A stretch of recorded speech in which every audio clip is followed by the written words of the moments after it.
Hello, in this video, we are going to talk about how does my US citizen husband has able to support me all solely by his own salary with the form I-864, the Affidavit of Support to the USCIS. And at the same time, this is all about how he is happy to have a Filipina for a wife.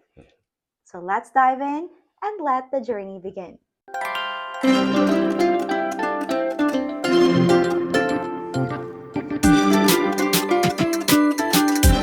Yes. Hello everyone, my name is Emmary. And I am William. And we are going to talk about the Form I-864 Affidavit of Support, and at the same time, how he was able to get this idea that he's blessed to have a Filipina. Definitely. All right. So as she says, the I-864 has to do with affidavit of support. So are you able to support your Filipino wife while you're here in the States with her?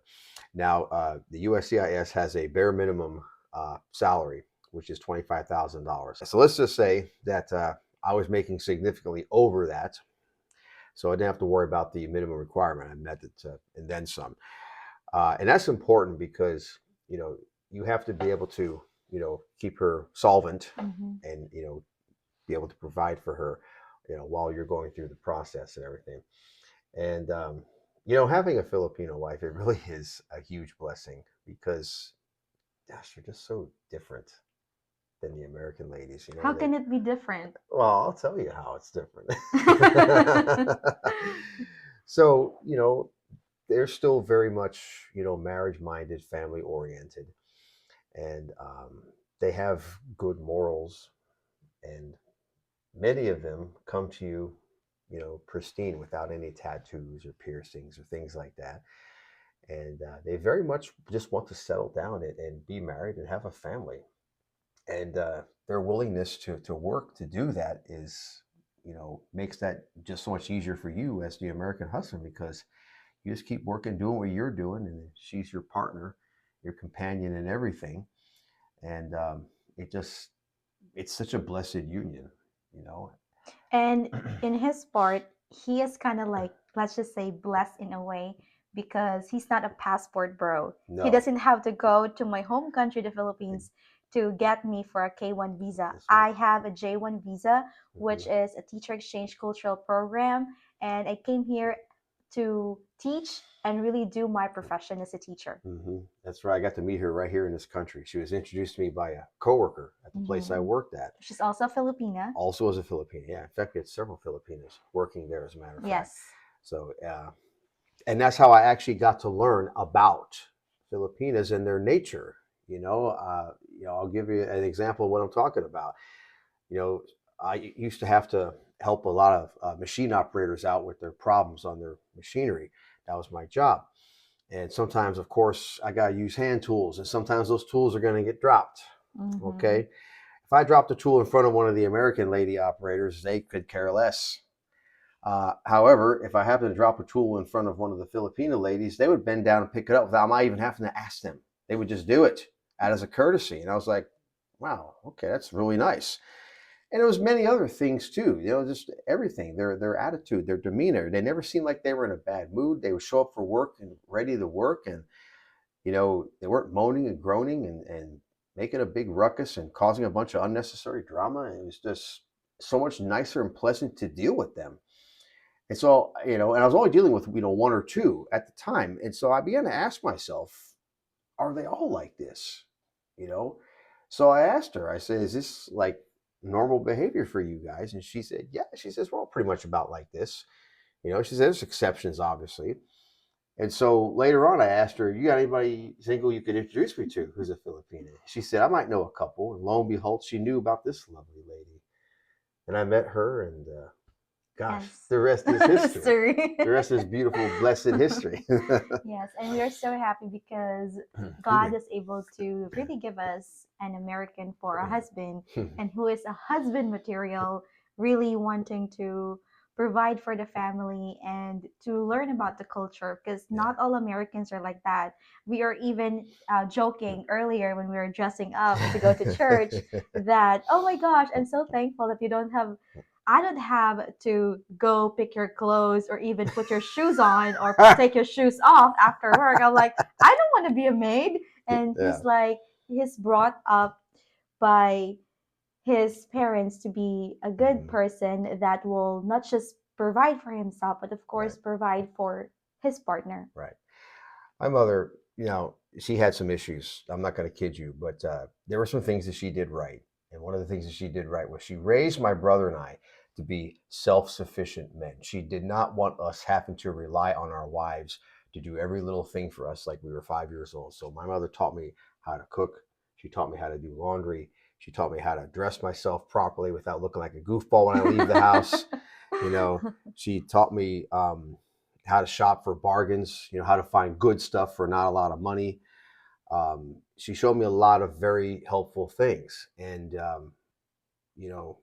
plus I have another thing that's an advantage too.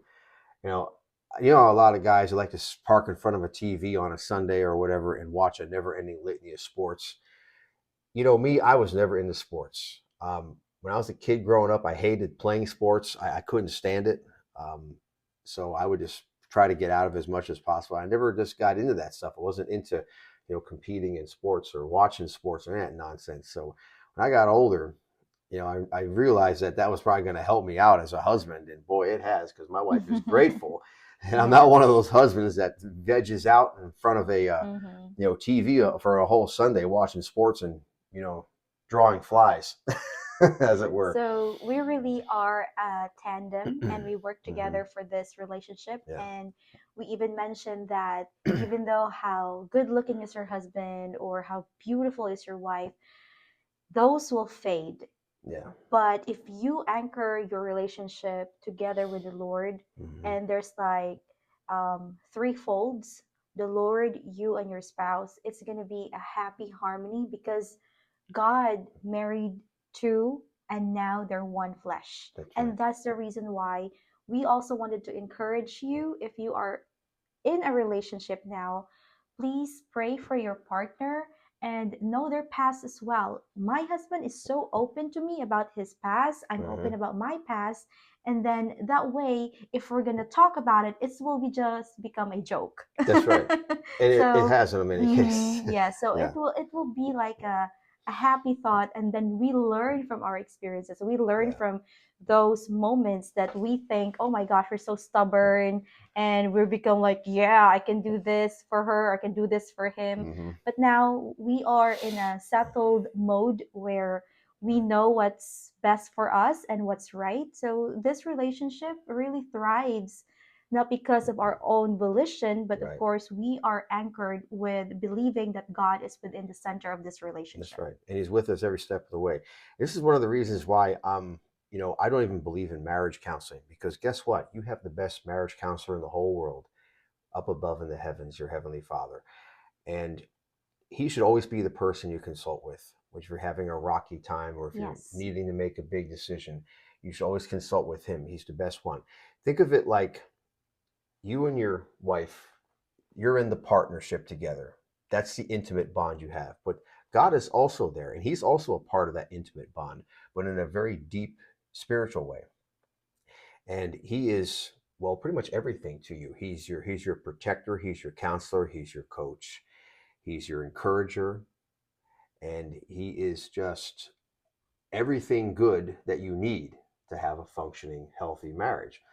And so why would you want to go seeking help elsewhere to a human being who's just as fallen and screwed up as you are, when you can just call on Heavenly Father But above? don't get it wrong, where we also went with premarital counseling, which is very good. Our church asked us Our to. church asked us to, because it's like a foundation of what you wanted to be doing. It's not just, oh, let's cross the bridge together and we'll figure it out. No, they really wanted to lay out the foundation, and they want us to know not just happy moments or having this honeymoon stage, but finances, how to deal with relationship, and how to put trust. So that's the one that we wanted to portray and to give you ideas here in our channel, Powerful Couple Journey. If you arrive in this part of the video, please consider to like, share, subscribe.